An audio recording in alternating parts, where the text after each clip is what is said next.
Jeff, welcome to Bullseye. I'm so happy to have you on the show, and I love Somebody Somewhere so much. So I'm really glad to have you here.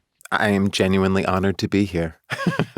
It is probably the sweetest television show that I've ever watched that also has a lot of diarrhea. Yes, well, what can I tell you? There's the high, there's the low. You're originally from Texas. Yeah. Tell me a little bit about how you found Kansas when you got there to shoot the show or talk to Bridget Everett about her youth and childhood. Yeah, well, we talked a lot about what the Midwest is sort of as a whole, and Bridget is sort of on what she calls Kansas police, where she wants everything to be specifically Kansas, specifically Manhattan, Kansas. But really, there's not a huge difference between Texas and the Midwest, other than, I don't know, Texas has more guns, I think. But the big thing was we want to be authentic, but we also don't want to be condescending or ever make the location a joke or anything, because so many people live in the Midwest, and I think it's just a little too easy to be like, Kansas, Dorothy or whatever. And we also really loved this idea of places where people are not, where it's not expected to be able to find people like you, but you still search it out. And I feel like that's something that, as being from Texas, I really identified with was, sort of the mainstream culture of Texas is not necessarily very accepting of me, but I was able to find my people, and that's what this show is about too. My grandparents, my father's parents, were Kansans. Yeah. My father grew up in Kansas City in Missouri. Oh, yeah. And the thing that I most vividly remember about both of them is that even though my grandmother was kind of a diva in her own way, there was, she was super smart and was a nurse and, went to college when a lot of her peers didn't and so forth. But both of them could have this kind of flatness that I really associated with just being from somewhere where there's a lot of horizon compared to the amount of people. Yeah. Maybe that's the thing that makes that. I think it's also, there's just this culture of, you don't want to brag. You don't want to show too much emotion. You don't want to get too soft and gooey. And I think that's why it's interesting that this show, you would say, is the sweetest show, because I think, Bridget is not necessarily known as the sweetest person. Not that she's a mean person, but she's not going for the sweet. She's going for the authentic. What were the things that she Kansas policed about? Well, the university there, the colors are purple, so she always wants purple sprinkled through. You wouldn't have, I don't know, if somebody has a lot of plastic surgery, they probably wouldn't fit into that town, or, she's not sending anybody home, but about the look too, if there are clothes that don't read Kansas, she might say, can wardrobe, give them a KU sweatshirt or something. But, and it's true, our costume designer, Tasha Goldthwait, she only shops at stores that are available in Manhattan, Kansas. So lots of Kohl's, lots of things like that, because we want to represent, that authenticity, that reality. One of the interesting things about the world of this show is that your character is gay, and he is the one who is most at home in this world. That, Bridget Everett's character is also from the town in which the show is set, but she's sort of coming back and has never figured out how to belong there. Right. And in a lot of ways, your character has. Did you feel like before you skipped town growing up that you were able to find that kind of belonging? No. And that is, people always say, are you like Joel? Are you like Joel? And, I giggle and I'm a really good listener, but he has this sense of self that is beautiful and disarming, and it sort of doesn't matter what he's put through. He still knows his true self, and he can stand up for himself, and he can say to Sam, who Bridget plays, they have in episode 2, they have sort of a tiff, and he's very clear about saying what his boundaries are that were, crossed, and just knows himself in a way that I think we all know those people, and those are the people who are most disarming in the world, because they are rock steady. They're not going to be moved by fads or what have you, or trying to be liked. They like themselves, and that's one of my favorite things about that character too. There's that feeling that like Joel is constantly on guard for slipping into codependency.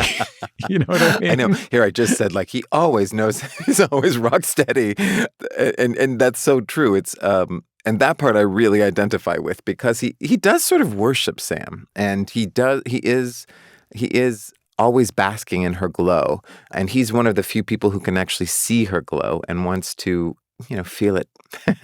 And he's also he's a nice person, and he knows that she in season 2 she had this whole thing about NNP, no new people, and Brad, his boyfriend, is an NP. And so I think he's always just sort of treading just very lightly, because he doesn't want her to feel cast off, because she is still incredibly special in his life. I get the impression that you yourself are someone who defaults towards accommodation of others. Mm-hmm. Yes, you're right. You're totally right. Good point. Yeah, I'm a real people pleaser. Yeah, we've talked about that in therapy more than once. Yeah. I mean, it could be, it can be a cultural thing, right? Like, my wife comes from a big Catholic family where everyone is constantly taking care of everyone else. And right. I'm like sort of an only child. And as far as I'm concerned, as long as I'm in my room by myself, not hurting anyone, I'm being a good person.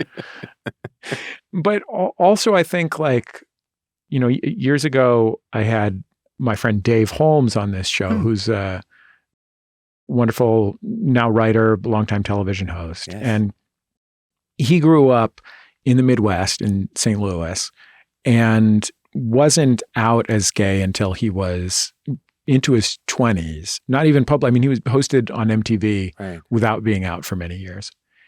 And, one of the things that he described to me was that like beyond the cultural values of like looking out for others, there was also for him a guy who's, Dave's a Gen X guy. I guess he's 50-ish or something. Right.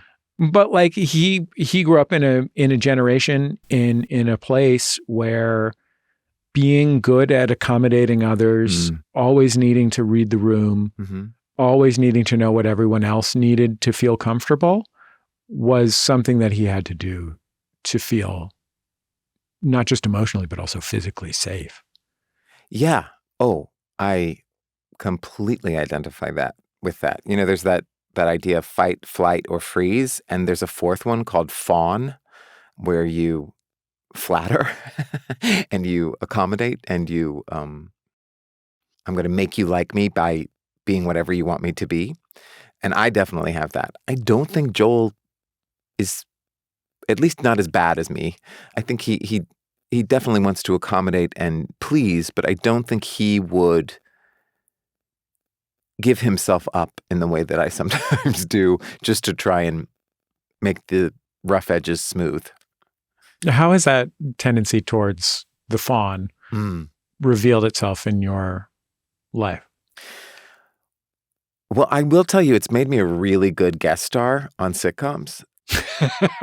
It's like really come in handy there, because I never make a problem. I never say I won't wear that costume, or I don't like the way my hair is done. I never say anything.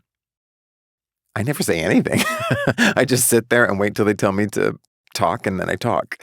So in that sense, it's been actually, I think, helpful for my career. But I think I'm married, and my husband we've been together for 17 years. And it's really, it's like since the pandemic that I've been like, this is what I need. And, the pandemic was only about 4 years ago. So it took me a long time to really be able to talk to him in a way that was not just, yeah, whatever. If you want to do Thai, let's do Thai. And, sometimes even now I'm like, this isn't a battle I want to pick, but I am, I don't know, growing slightly. I don't know, Jesse. I might still fawn later tonight. Just have a relapse in front of the refrigerator. Exactly. Whatever you want. You're a big person. You're 6'5", right? Yeah. Mm-hmm. We're not in the same room. Like, people are surprised at how tall I am, and I'm only like 6'4", right? So that's you're very tall. Yeah, but we both read really tiny on Zoom, don't we? Indeed. Yeah.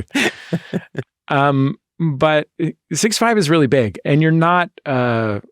You're a pretty thin guy. You're not like absurdly thin or anything, but you're not like barrel chested. You know what I mean? Right. Uh-huh. And that means to me, and I know this because I had this experience myself as a teenager before I got a little bigger, it is a weird kind of sticking out yeah, that happens when you are that size. Yeah. And I imagine that was doubly the case as a, gay teenager in Texas. Yeah, and I wasn't ever the kind of gay where you were like, really? I've never told anyone who was even remotely surprised. They're all like, oh, thanks. Thanks for telling me. Yeah. I got a lot of that the other way around as a teenager, but to be fair, I was in an arts high school, so. That's so interesting. Wait, so you mean they all assumed? Until I started very conspicuously dating girls. And so when you started dating women, were your peers like, oh, whatever, just own it. Stop being in with it. Because that's what they said to me when I was dating women. And by the way, they were right. Although I never dated a woman in a way that was like, I'm dating you as my beard. It was always like a woman would see I was safe, would sort of ask me to go to whatever, a dance or a prom or whatever.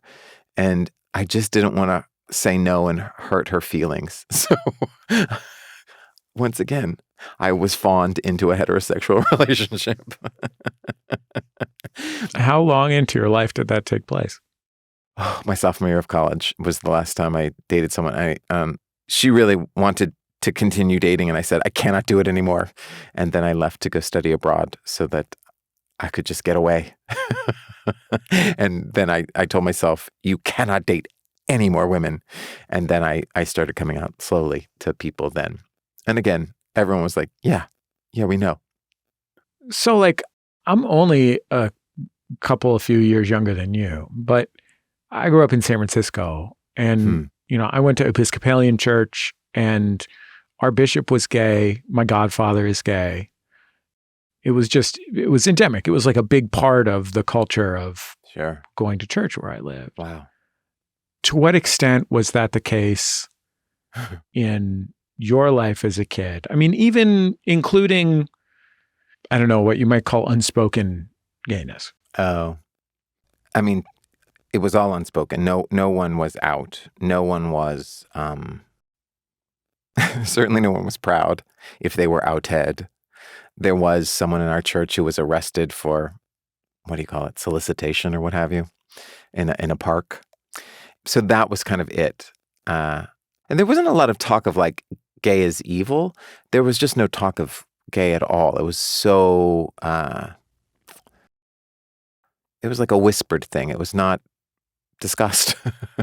And by the time I got to college, it was discussed a little bit more, but I went to a Christian college, and my professors were very academic and rigorous and left of center, but all of the student body was right. And being gay was wrong. So it feels kind of basic now, but it was this very difficult, very complicated process to admit who I was to myself. I think that when I was a kid, one of the things that I admired about the LGBTQ people in my life, including, as I said, my godfather and my aunt, and it was how clear it was to me, even as a, let's say, 10-year-old, the extent to which they had chosen their lives. Yeah. And that is kind of like this really beautiful thing about choir practice in Somebody Somewhere. It's not just that choir practice is like this basically halfway between a cabaret and a church service that is put on in the church basement rec room sort of deal by your character. And like, it's not just that thing of like having a place for us, but also the thing of choosing to create a place like that. Yeah. And making it yourself when it isn't just given to you. And, I just said that it was such a difficult time coming out, but I am so grateful for it, because if I hadn't had to come out, I would have just stayed in Texas, and I would have just sort of let life happen to me instead of choosing a life that I wanted. So it was such a gift in that sense. Even if I hadn't become a pastor, if I had been born straight, I just do not. All of the boldness and adventure in my life stems from, well, you already are not doing the thing that the world expects you to do, so might as well have fun. And so, so I feel like it's such a gift in my life. Church in that kind of situation, I imagine, is very much more than one thing, because on the one hand, it is often Christian doctrine that leads people to believe that homosexuality is a sin and thus, against God. Right. So that's a very, very heavy burden. On the other hand, for many people, church is the absolute safest place you could be, because, people are so keen to emphasize love, the values of Christ, even if they, throw in a few extras. There's some extras. Yeah. And for me growing up, church was a safe space. It wasn't, because school was absolutely unsafe, emotionally, physically, all of the ways it was unsafe. And there were even kids who would bully me at school who had to be nice to me at church. So I know that a lot of LGBT people do not have favorable opinions of the church. But for me, it was really the place where social justice was happening. That's where you went if you didn't have food. That's where you went if you couldn't pay your rent that month. And so, which is not to say that there aren't some really bad things done in the name of the church.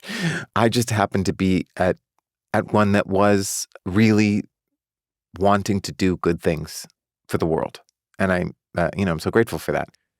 Do you think if you were straight, you would have continued on the path to becoming a pastor? Yeah, I do. I mean, who knows? But it was the only reason I stopped, or I left that path. Because I am spiritual. I love the community of churches. I love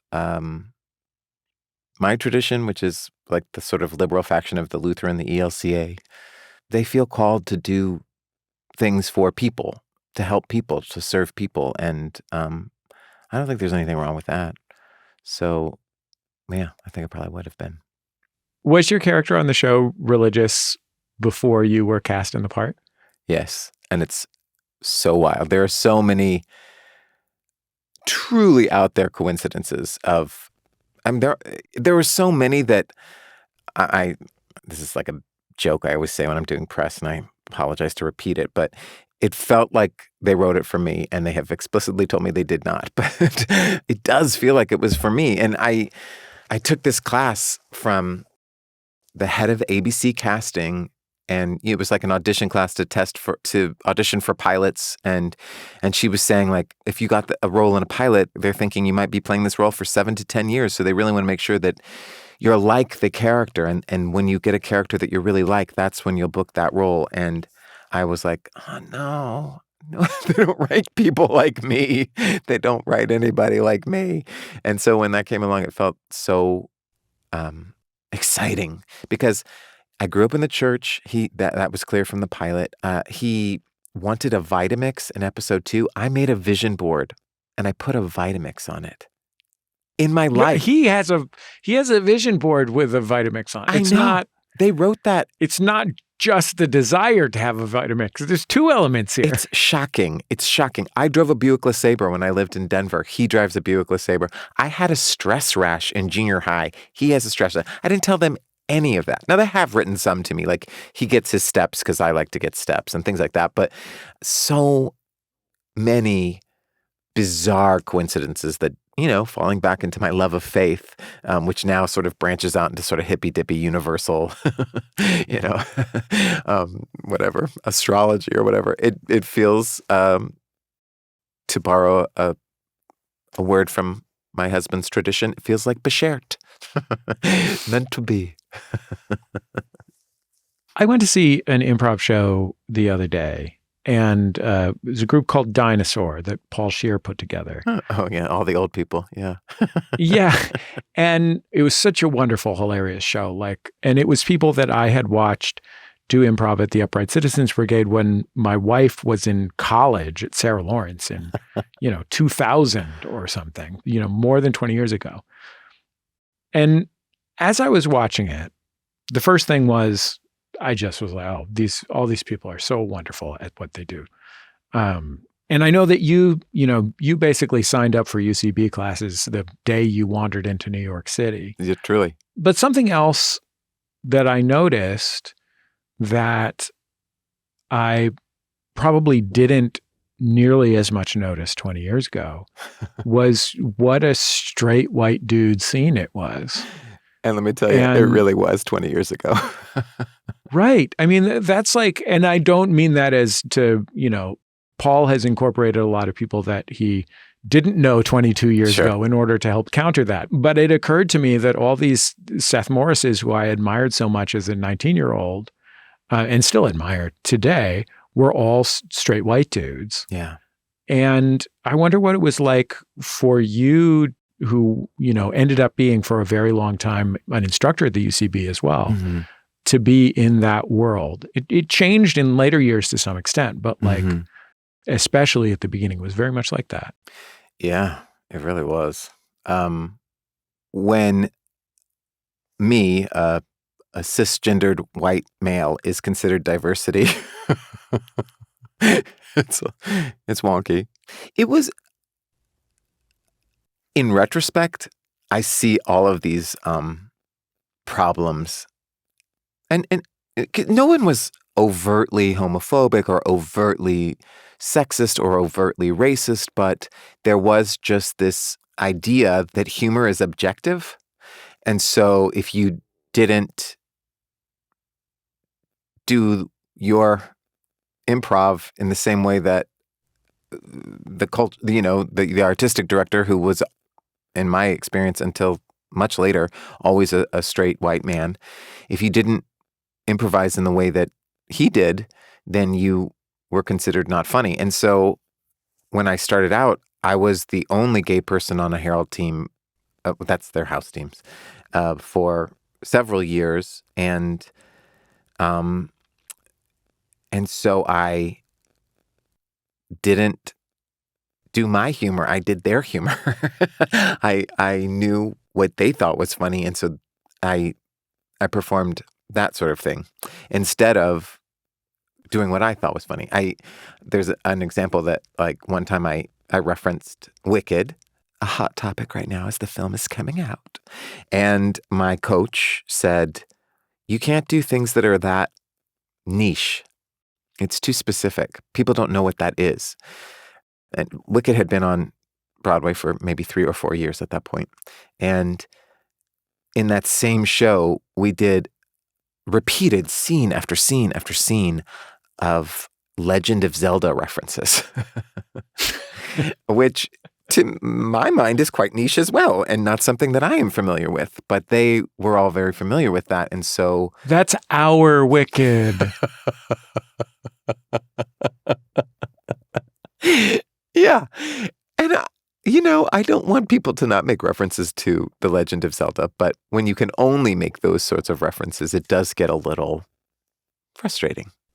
And you start to get into your head because even though all of the women in the audience laughed at that, he said, yeah, people laughed, but was it good improv?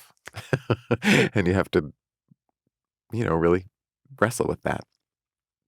Another thing I was struck by as I watched these brilliant 50-year-olds doing improv at Largo was that, Paul Scheer was on The League, right, which was a long-running FX sitcom that made him into a somewhat improbable sports bro celebrity. Yeah. And his very, very long-time collaborator, Rob Hewell, was on Transparent for years. Right. And, and there were other people there who were just as brilliant. And while they've all made careers in entertainment, not all of them are famous people. Yeah. And, all of those people on that show, I'm sure, could cite people that they did things with who became more famous than them. I mean, I'm sure, Paul and Rob, who were in a sketch comedy group with Aziz Ansari, then saw Aziz Ansari become one of the most famous comedians in America. Yeah. It's weird. And, this is, while you have worked for many, many, many years and had significant successes, I think Somebody Somewhere is the first time that you have really had a chance, especially in film and television, to do a real multidimensional lead character. Without a doubt.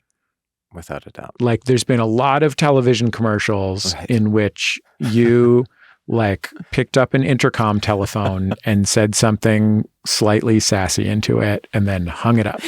You know what I mean? That's my niche. Yeah. What was it like to be in the space before that? Like, what was it like to be in that space where you're like, well, hopefully I'll book another television commercial this year so that I can get health insurance and I'm, I could always do a few months of temp work or, take on an extra UCB class or whatever. Yeah. It was difficult. It was because, Paul, it's funny that you bring up Paul Scheer and Rob Hubel because they were, in my mind, sort of the first two to break out because Paul was on Best Week Ever and Rob was on, he was this inconsiderate cell phone man. I forgot about him being inconsiderate cell phone man. And so they were really very funny as inconsiderate cell phone man. He was really good. And so then you do this thing where you compare yourself and you think well, I got onto this house team and then I did this commercial. And so when am I going to get my sitcom about the League? When do I get my FX sitcom? And I think it's probably because I grew up in the church where it was very much if you do these things, it'll be fair. Callie Corey, who I do not know her at all. I just read this in an article, but she wrote Thelma and Louise. Anyway, she said whenever anybody asks her advice on showbiz, she always says, showbiz isn't fair. And it took me such a long time to realize that even though I got all these laughs when I performed, it was that person who, isn't as good at improv who everyone is circling around. And you start to be like, it's because they're attractive physically or they can do an impression of the presidential candidate or whatever, you rationalize and things like that.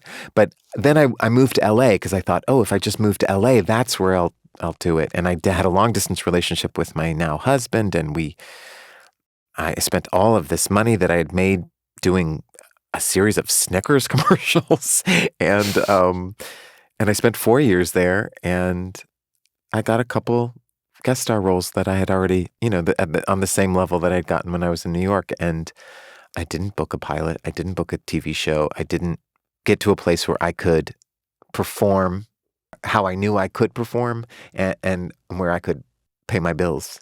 And so when I moved back to New York, because I couldn't afford to live there anymore, I also turned 40, and then my mom died right then. And so I had this like midlife crisis where I was like, I think I need to quit. And then there was something so beautiful about the fact that when I finally got a show where I got to fully express myself, it was about not giving up on yourself. And that's a real gift for me. Well, Jeff, I really appreciate your time, and I really appreciate your show and your work elsewhere as well. Thank you, Jesse. I appreciate you and your show. So thank you.